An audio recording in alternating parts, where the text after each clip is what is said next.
क्या जो शुगर के मरीज़ हैं और जो स्मोकर हैं, डेड स्मोकिंग करते हैं बहुत ज़्यादा, क्या वो आप समझती हैं कि उनके जो गम्स होते हैं वो इस काबिल होते हैं कि उनकी ओरल हेल्थ इतनी अच्छी होती है कि वो अब ये इम्प्लांट्स करवा सकते हैं? देखिए, इम्प्लांट में ना आप पेशेंट को कैटेगराइज़ कर लें कि कौन से पेशेंट इम्प्लांट लगवा सकते हैं और कौन से पेशेंट हैं जो इम्प्लांट नहीं लगवा सकते।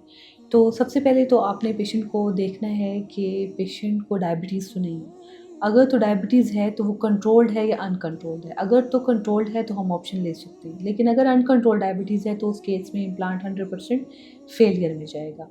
उसके बाद स्मोकिंग आ जाती है। जो स्मोकिंग है वो आपकी जो इम्प्लांट है उसके इर्द-गिर्द न्यू कैपिलरीज़ को बनने ही नहीं देता। तो स्मोकिंग अगर तो पेशेंट अपनी इम्प्लांट के दिनों में ख़त्म कर दे तो फिर वो लगवा सकता है। लेकिन अगर वो नहीं छोड़ सकता और वो बहुत ज़्यादा स्मोकिंग करता है फिर 100% आपका इम्प्लांट फेलियर में जाएगा। अगर पेशेंट अल्कोहल कंज़म्पशन करता है तो उस केसेज़ में भी उनका इम्प्लांट जो है वो फेलियर में जाएगा।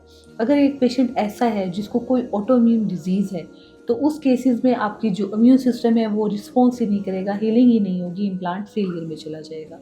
अगर कोई ऐसा पेशेंट है जो कि अपनी वुंड्स की वजह से एक मेडिसिन होती है जिसे बिसफॉस्फोनेट्स कहते हैं, अगर वो ले रहा है, बहुत सारी फीमेल्स मेनोपॉज़ के बाद लेती हैं, तो उस केस में भी जो है इम्प्लांट फेलियर में जाएँगे, तो ये हिस्ट्री में पूछना बहुत ज़रूरी है। अगर कोई पेशेंट ऐसा है जो कि अपनी कीमोथेरेपी या रेडियोथेरेपी करा रहा है किसी भी वजह से, कैंसर की वजह से या किसी भी ट्यूमर की वजह से, तो वो पेशेंट में आप इम्प्लांट नहीं दे सकते।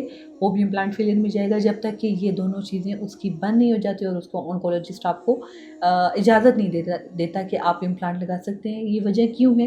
क्योंकि इस केस में भी आपकी बॉडी इम्यूनो सप्रेसिव हो जाती है। आपकी बॉडी में इतनी ताकत नहीं होती कि बाहर से आने वाली किसी चीज़ को वो एक्सेप्ट कर सके, तो हीलिंग नहीं होती, इम्प्लांट फेलियर में चला जाता है। अगर कोई पेशेंट है उसको पैराफंक्शनल हैबिट्स हैं, ब्रिक्सिज्म की हैबिट है, बहुत ज़्यादा क्लिंचिंग की हैबिट है, ऐसे केसेस में इम्प्लांट फेलियर की तरफ चला जाएगा। अगर कोई पेशेंट ऐसा है जिसमें दांत बहुत अरसे पहले निकलवाया और इतनी सी बूंद रह गई कि ऊपर वाले दांत बहुत नीचे मूव करके आ गए, जगह ही नहीं है इम्प्लांट लगाने की, तो उस केस में भी रूम नहीं होगा इतना, तो उस केस में भी इम्प्लांट फेलियर में जा सकता है।